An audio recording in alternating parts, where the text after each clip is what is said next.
حضرت عبداللہ بن عمر رضی اللہ عنہما نبی کریم صلی اللہ علیہ وسلم کی حدیث بیان کرتے ہیں کہ آپ صلی اللہ علیہ وسلم نے فرمایا، بین یدی الساعۃ تسلیم الخاصۃ وفشو التجارۃ حتی تعین المرأة زوجها علی التجارہ وقطع الارحام وفشو القلم وظہور الشہادۃ بالزور وکتمان الشہادۃ الحق۔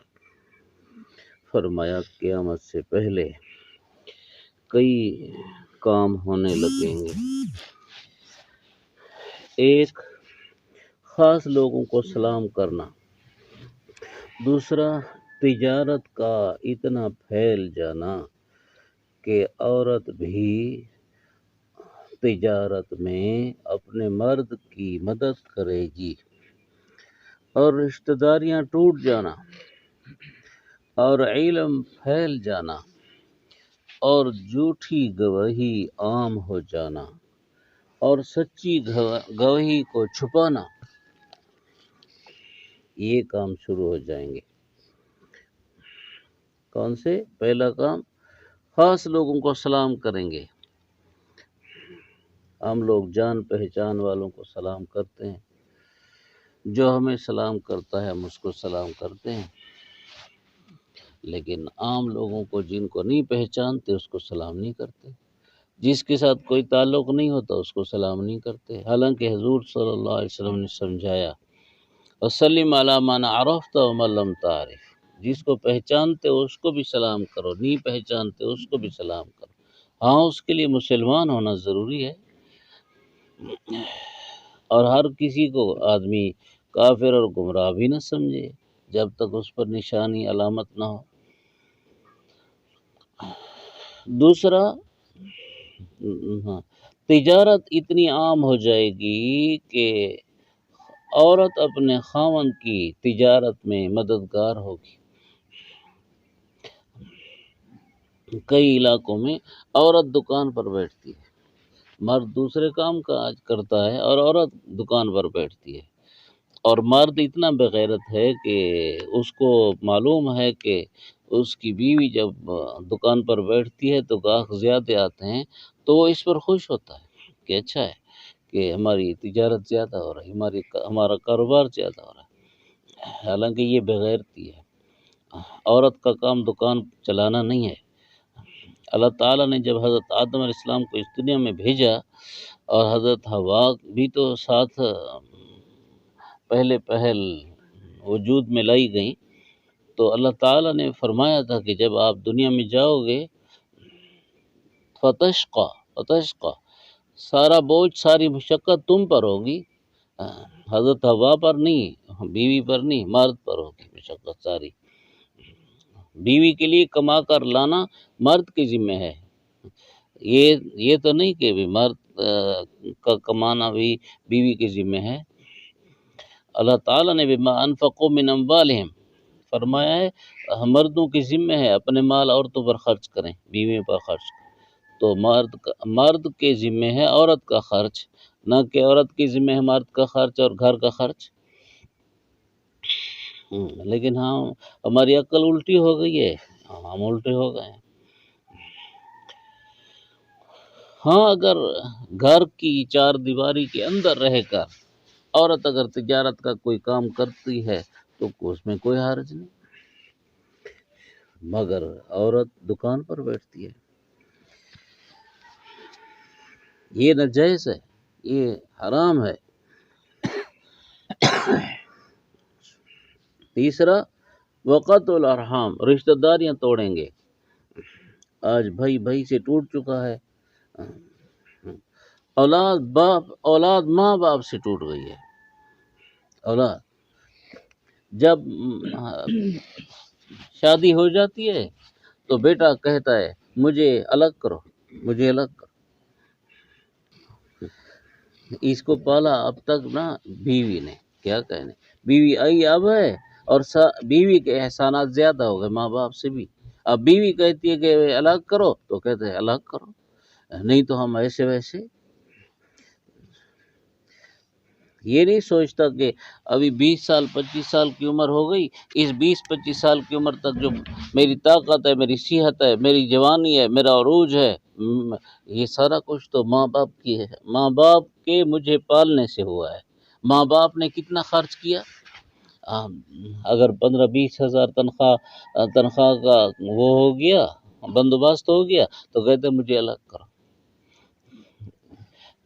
کبھی ماں باپ اگر یہ اندازہ لگاتے کہ بچپن پیدائش سے لے کر اب تک ماں باپ نے کتنے لاکھ خرچ کیے، 100 کر کے، 1000 کر کے کتنے لاکھ خرچ کیے، اس بیٹے کو اگر کہا جاتا کہ جناب عالی پہلے وہ تو ادا کرو نا، وہ جو ہم نے تم پر اب تک خرچ کیے ہیں ذرا وہ ادا کرو، جب وہ ادا ہو جائے پھر تم الگ ہو جاؤ۔ لیکن عقل ہی نہیں ہے، الگ ہونے کا مطالبہ کرتے ہیں عورت کے کہنے پہ۔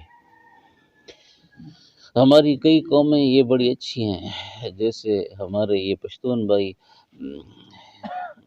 مثلاً 2-4 کمانے والے ہیں، باقی لیکن گھر سب کا الگ ہے، ایک ہے، سب گھر ایک ہے، اور ایک ہی کھانا پکتا ہے، ایک ہی چولہا جلتا ہے، سب اکٹھے ہیں۔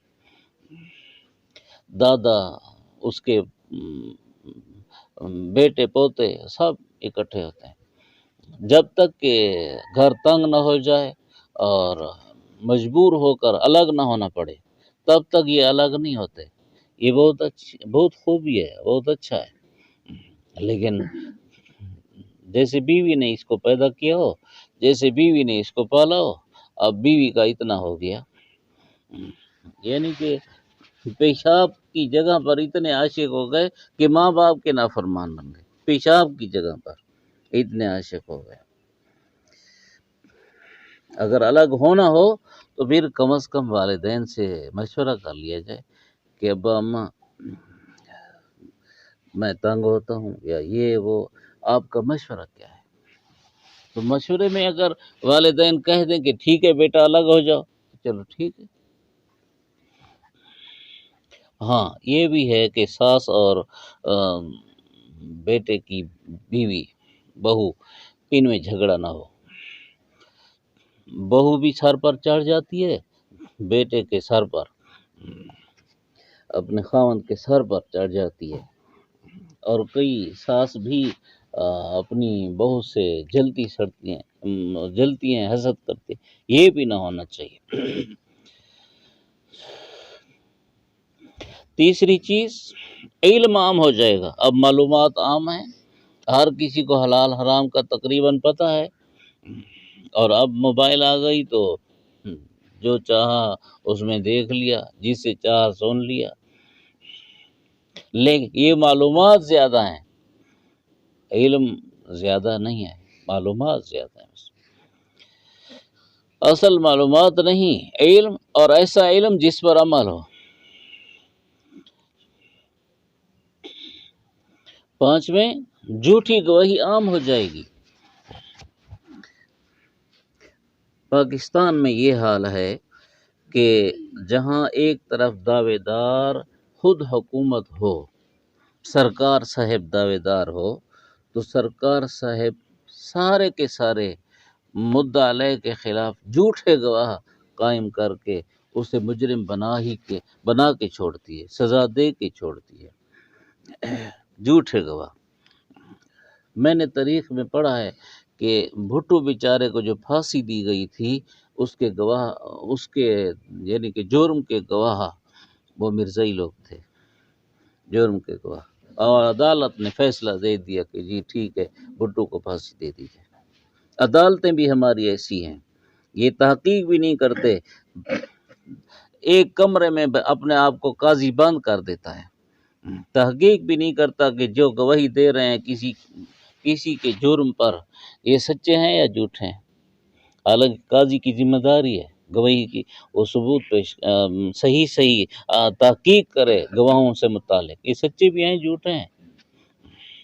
اور حکومت تو کرائے کے ہی گواہ پیش کرتی ہے، کرائے کے گواہ ہمیشہ، جہاں کہیں بھی حکومت مدعی ہے، جو دور بھی اس پاکستان میں آیا، جو دور بھی آیا، جہاں حکومت مدعی ہے جس کے خلاف، اس مجرم کو جرم ثابت کرنے کے لیے حکومت کیا جھوٹے گواہ پیش کر دی۔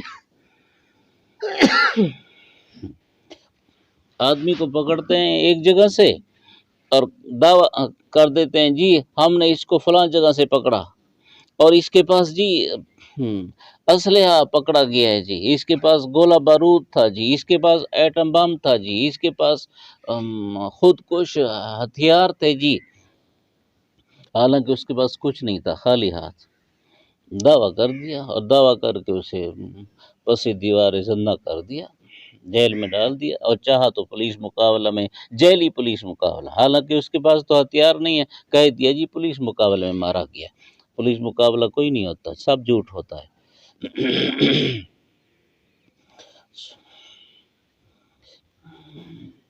چھٹا، سچی گواہی کو چھپا دیں گے، کیوں؟ اس لیے کہ جو شخص کسی قاتل کو کسی کو قتل کرتا دیکھے، اب اگر وہ گواہی دیتا ہے تو قاتل اسے بھی مارتا ہے، اب یہ بیچارہ چھپ جاتا ہے کہ اپنی جان بچانا ہے، اپنی عزت بچانا ہے۔ الحمدللہ۔